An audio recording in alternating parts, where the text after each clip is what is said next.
Hey everybody, Game God of Thunder here. I am basically playing catch-up. This is the developer update for Odin. I play a good amount of Odin. I especially like playing support Odin and jungle Odin. So let's take a look here and see what they're doing with him. So Odin's key problem to me was that he always felt like he had nothing to do in the mid-fight. The mid-fight's more of a concept I learned about terminology-wise from Overwatch. But this is after you've kind of enter the fight and drop your kit the first time. What do they get to do? What do they have? So like if you could space everything out, so it's ability, and by the time you use the third ability, maybe you have your ult, you ult, and by the time you've ulted and it's appropriate to use your ult, you've got your first ability. So you're always doing something, like a character like Merlin, for example. Odin has the exact opposite problem, where he has to use two abilities to do one effect, which is the bird bomb. And then the cage is only sometimes useful, depends on your matchup. And then Gungir's Might, he just kind of spun around and he didn't do a whole lot. So he felt very helpless in the mid-fight if he couldn't land a bird bomb. So that's really, to me, the key issue. So, let's see. I don't give a shit about that. Odin, 34th most popular god in Arena, Clash, Joust, and Siege. Who gives a fuck? 102nd most popular god in Conquest. There's 106 gods in the game right now. 70th most popular god in Ranked. There's 105 in Ranked right now. Balance problems. He is the 4th most winning character in modes no one gives a fuck about. Stop bringing up Arena! No one gives a fuck! Holy shit, stop it! 5th most winning character in Conquest, 12th most winning character in Ranked Conquest. There's a really good reason for that. DM Brandon brings up one point where he says it's no one remembers how to fight against Odin. I don't necessarily think that's as big of a thing, but when Odin isn't meta, the only people that are going to keep playing Odin are people who are very, very good Odin players. And very good, like Odin isn't so awful that he can't work. So he's only being played by masters of Odin. Like, I'm guessing if they looked at like Diamond Plus ranks, Uzi probably makes up 10% of their fucking games.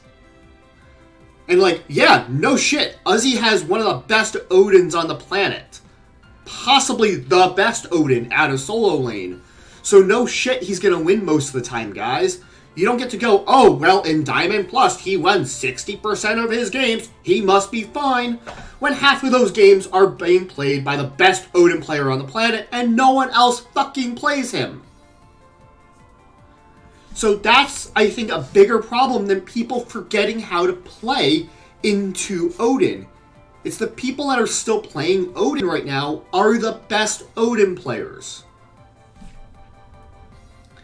Players' disappointment with Odin has been communicated non-stop. Low pick rate, lackluster design, low placement on tier lists. Yeah. So, Odin lacks a lot of themes associated with him in mythology. He has nothing except for the ravens, which somehow manifests as a fucking shield, which is weird. Anyway. Sorry, I might have gotten a little salty. Anyway, passive. The passive is confusing, stupid, and fucking awful. There's no way to predictably get value out of it. They're not changing it. They needed to change the passive. Lunge, fine. They're going to keep the bird bomb, and that's fine. First big change, Gungir's Might is no longer going to be a pirouette that slows. He's going to raise his spear to a throwing position and start to channel. It's going to progress through 3 different runes. I'm not sure how long it's going to take, but that pulses out damage and slows them when he changes runes. I don't know how that really works. When he fires it, he gets to throw his spear, and it has effects. First rune, if it's on rune 1, it's going to give an attack speed buff to him and his nearby teammates. Rune 2, it's going to become Chiron 2. I don't know how that exactly works. That's going to be weird. And then rune 3 is going to be Gungir will stun. I think this solves a lot of his problems. He gets to channel, so he's always now constantly doing something. And then he gets to pick, okay, well, I can do a lot of these things. Now I have mid-fight options. And that's what I think is going to be really good. That was his problem. He had nothing to do once he bird bombed, and he has to then evaluate, well, should I ult? No. Well, I just stand here, and I take hits. Or you jump and you don't do anything because you don't have your bird bomb because you want the extra 400 or so HP off of the shield, which was a good viable strategy if you were playing support. That way you became uber tanky.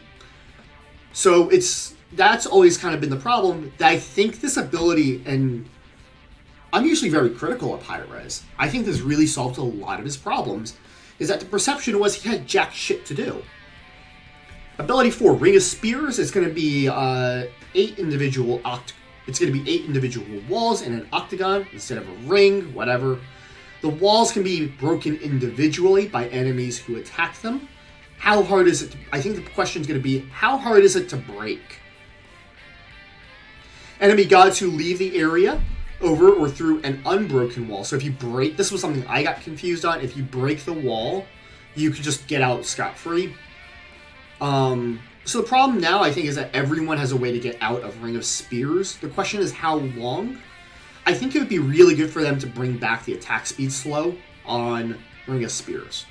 Anti-heal, attack speed slow on Ring of Spears to make it harder to get out, or make it at least 5 hits. If it's at least 5 hits, then it's a whole team effort. Okay, fine.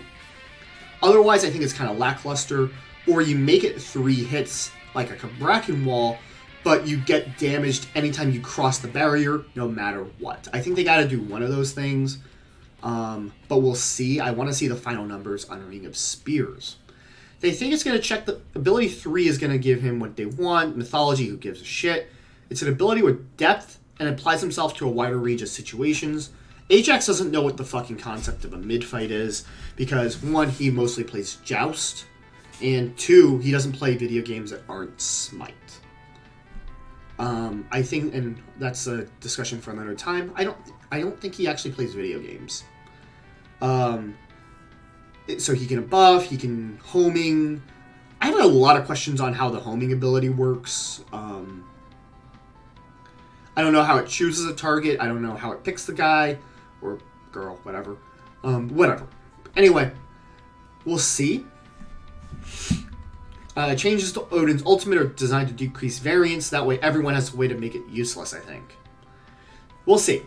Overall, I think I'm pretty optimistic, especially with how they're changing Gungear's might to do something cool and interesting at all times. That will go a long way to fixing his problems. But again, let me know what you think. Make sure you hit subscribe, turn on bell notifications so that way you never miss a video. I am trying to push towards the monetization. I'm at 200 at the time of this, 213 subscribers. Make sure you watch other videos as well because they look at how many subs you have and how long have people watched your stuff. Thank you for going all the way with this video. Dan Got a Thunder here. Catch you on the next one.